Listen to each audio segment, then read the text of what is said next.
Okay, we're joined on the line now by two Cork brothers who might be just the fittest Cork men in Cork at the moment, Flubitar and Abanoub Faraz. Lads, how are you? We're doing good. How are Good, not you? too bad. Good, man. Good. We'll get on, Flubitar, I suppose, to your massive challenge that's coming up shortly. But lads, can you give us a bit of your history, I suppose, in combat sports, and I suppose how you've gotten to this stage, I guess?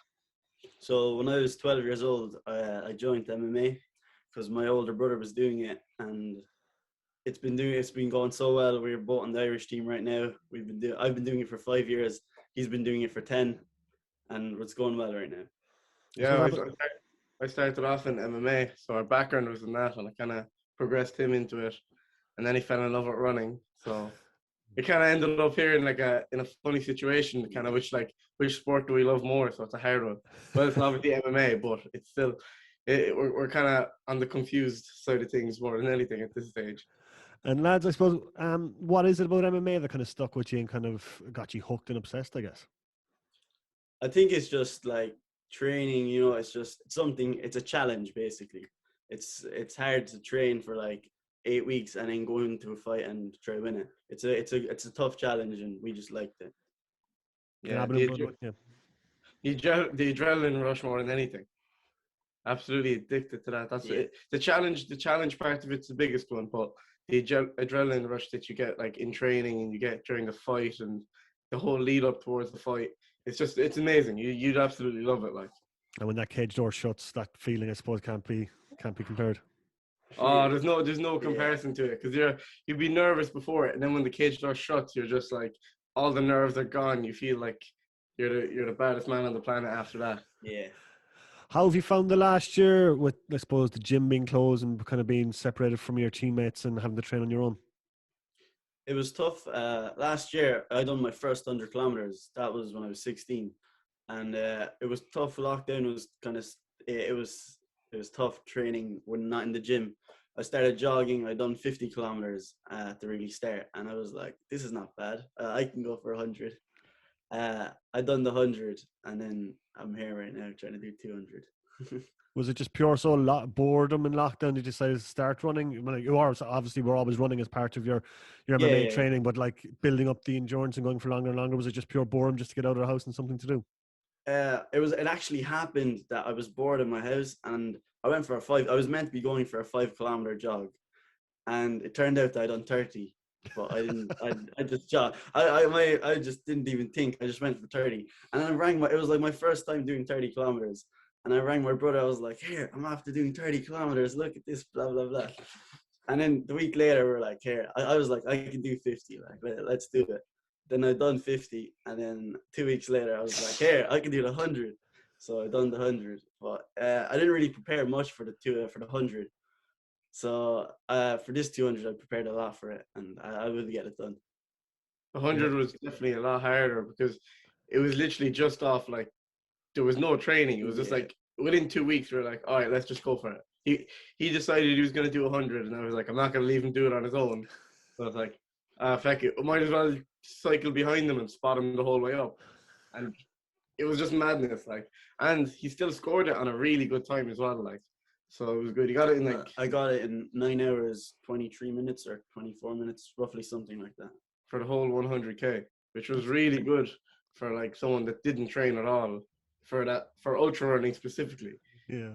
So how has training, I suppose, like for people who don't know, you're going to run from Cork to Galway at the end of the month, and you're going to become the youngest person to do that. It's 200 kilometers. You're hoping to do it in, I believe, it's about 40 hours. Under 40 hours, hopefully. Yeah. So, what's a training week like to run this ultra endurance like challenge, basically? So I have Sundays off always, and I have like a hard running session, and then a light running session, hard running session, light running session, and then on Friday night I do roughly 30 to 40 kilometers, and I'd go back, I'd sleep for 2 hours, and then on Saturday roughly about 3 a.m. I'd do another 40. It's called like something called a back-to-back run, just so I get used to going in and out. So when I'm in the camper van, I could start getting used to going in and out running. And then during the week, then he'd build up a lot of his speed training and stuff. He'd be on the track doing a lot of sprints. You get like 3 10Ks in a week. So 3 10K runs during the week, one endurance, and then he does the back-to-back twice as well. Yeah. Yeah. And I suppose it's very much an individual thing you're doing. I mean, like compared to the team training aspect of MMA, I mean, like what's been the biggest challenge? I think the biggest challenge is it's in my head, like, because it's tough to say, oh, I'm actually going to run. Like I say to myself, like I'd be like, I'm actually running 200 kilometers. Like I'm running to Cork to Galway. I think the biggest thing is not the actual training. It's my in my head. Like my head needs to be 100% for me to do this run. Like.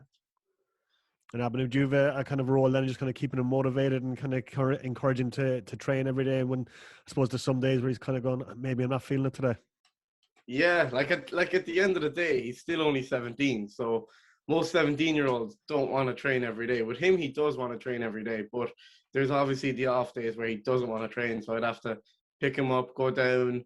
If we're going down to the track, make sure he does all his sprints. If he's going out for a run, like obviously I'm not at a high level that he's at when it comes to running. But if he's running any like short 10-kilometer runs or something like that, I can kind of do them with him. But the back-to-backs and stuff, I can't do it with him, but I'm always on the bike, kind of spotting him, making sure he's getting his snacks in every 30 minutes, he's hydrating properly, just like lightly coaching him. He kind of knows everything through, but just keeping him motivated really is kind of the key aspect with this. Yeah. But yeah, that's the... Yeah, Flubber, I was just about to say, like, how important is it to have your brother there, someone like just to help you and motivate you and kind of give you that little bit of encouragement when things maybe like you might be thinking like, I can't do this today. To be honest, I honestly think if I didn't have my brother, I wouldn't be where I am right now. Like I only started doing running and all this over MMA because I was fit in MMA, and I wouldn't have joined MMA if my brother wasn't there. So I think the biggest thing, like my brother's been helping me since I'm 12, started sports, and I think he's a big aspect for this run. Yeah, exactly. Yeah, and Abhinav, I suppose, are you going to be doing the whole 200K with him on the bike, or how's it going to work? Yeah, so I'm hoping to run maybe 80 kilometers out of the 200, and then the rest I'll kind of I'll cycle. Obviously not 80 straight. I'm still not that good, but I'll break down 80s. I'll do a 20, a 10. I'll take a break, jump on the bike, but I'll be always with him. I'll either be running it or I'll be on a bike with him. But yeah, I don't want to do too much because I'll be the person whinging next to him when I'm struggling to run. So I was like, I'll leave off trying to run a lot of it. And Flubber, are you listening to like music and podcasts and stuff when you're running, or is it just solely focused on the run? I think for this run, I shouldn't be 100% focused. Like I shouldn't be just like, oh, I'm running 200 kilometers, just focusing. Like I think whatever you're doing, MMA, running, like you have to have a bit of fun with it. So I want to have fun when I'm running this. I don't want to be focused on the 200. Like I'm going to finish it, but have a bit of fun with it. I usually listen to music or have a chat with my brother, or I'd put on a David Goggins podcast or something like that. Has this challenge been done much before by other people? I'm not even sure. In Ireland, I'm certainly, I don't think so. I'm 90% sure no one done this before. I was on to Athletics Ireland. I was on to the CEO. So there was no one that actually ran 100 kilometers at the age of 16, and there's no one that's ever ran 200K at the age of 17. Under 18, there's never been something like that. But the only problem with Ireland is they don't they don't record any of this simply because it's ultra running and they don't want to promote such an enduring sport at such a young age, because let's be realistic, there's a lot of bad impacts that you can get from running this. There's a lot of injuries you can pick up. It's not the safest thing to do running a long distance under 18, so he's already broken a record already, and he's going to break the second one. There's no one actually has attempted it because it's never been recognized properly yet. But when he's over 18, there's a couple more recognized records that he could break. Maybe double 200 or something. Maybe 400. Who knows? This run's not gonna, like I've been saying, like I'm 100% with MMA. Like I love MMA more than running, but this, like, I'm only 17. I'm doing this 200 kilometers. Next year when I'm 18, I'm probably gonna try to do 300. Like I love the challenge. I think there's a lot to come. There's a lot to come. Yeah, I want to say that, like, I don't want to look too far beyond this because it's an incredible challenge coming up, the 200k to Galway. But when travel restrictions are lifted and you're able to fly internationally again, are you looking at like ultra marathon races in the States or around the world? I'd love to. I'd run anywhere, to be honest. If I could go abroad and run somewhere, I love going abroad too. I love. Yeah, I fought a couple of times abroad, so I love the feeling of going abroad, all getting ready, all like the training. I'd love that. Yeah. And I suppose, like going back to MMA then as well, all this endurance running is going to have a massive effect, I'd imagine, on your cardio for when you do go back fighting. Yeah, I was thinking. I was literally just saying it to my brother last night.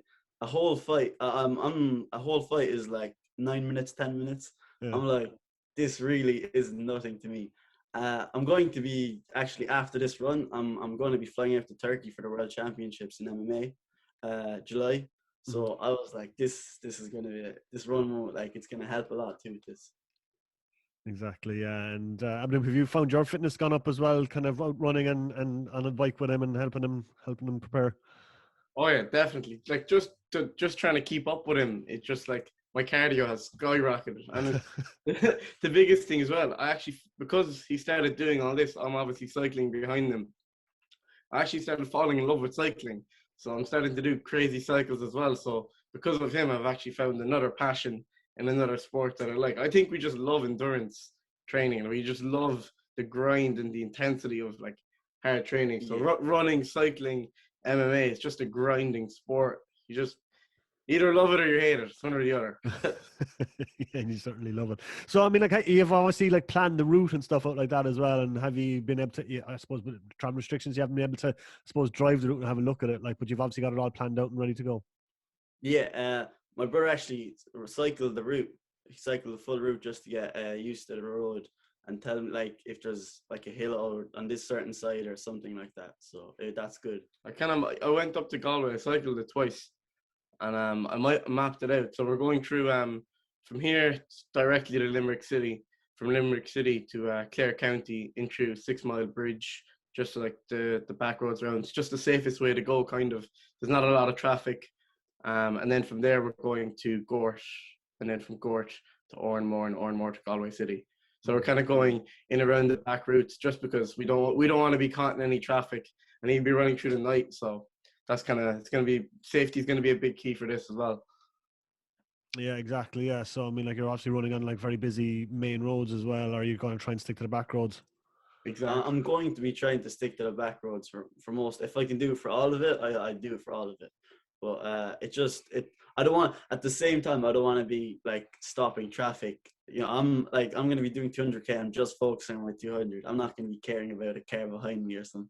At the same time, I don't want to be stopping traffic. So I'd rather go on the back roads. Are you nervous about this? I mean, like, is there an apprehension about it, or are you just going to put one foot in front of the other and go? I haven't got nervous for anything in a very, very long time. Like I've been fighting for 5 years. My past like 6 fights, it's nothing to me now. I'm like two and a half weeks out, and I'm feeling nervous already. Like it's probably one of the biggest challenges I had in my life so far. So the nerves are kicking in, all right. Yeah. How many were you nervous for him? Yeah, naturally, I get more nervous for things that he does. More like if it's something with me, I don't really care. Like, what's the worst that can happen? Like, so it doesn't really bother me. But when it comes to him, yeah, I'm definitely getting a bit nervous, especially getting closer to it. But nerves are a good thing as well in one way. Exactly. Yeah. So what day are you going to head out? So I'm not exactly sure. It's going to be the last week of April, but I can't. I'm still like I'm going to see in the next couple of days, just due to the weather, because I don't want to be running. I don't want to set a date, and then if it's raining that day, I have to do it. So it's going to be roughly, I'd say, last couple of days of April, but I'm not exactly sure what day exact. just hoping for dry weather. So I'm really hoping for dry weather. Yeah. I done the 100 kilometers in pissing rain, and it was not good. I do not want to be doing that again. Like, the whole run was in literally like hailstones. I was like, I'd rather do the 200 nice in Camley. He basically got pneumonia from it. It was crazy. It was crazy. Like. You were saying to me as well that there might be a charity aspect to this one as well. There is indeed, yeah. So he'll be raising money for the Irish Cancer Society, and we've set up a page where people can go donate.